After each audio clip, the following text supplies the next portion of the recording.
If your mother or grandmother is a great cook and you haven't learned how to make all of their family favorites yet, you really need to do something about it. If you don't, those classic recipes that you grew up with could be lost forever. So here's what I suggest.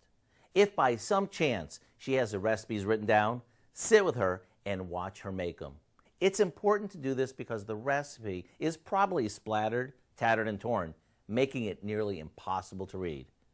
Beyond that, I wouldn't be surprised if your mom or grandma made it a bit different to make it her very own. Now, I want to share with you a recipe for cabbage soup that I grew up with. It's a hearty old world dish that my grandmother got from her mom. Back then she made it because it only cost pennies to make a big pot full. Today we make it because it's so darn good. If you like my grandmother's recipe for what we call worth the wait cabbage soup, just go online now. After that, make sure you start documenting all your family favorites so you don't lose a lifetime of recipes.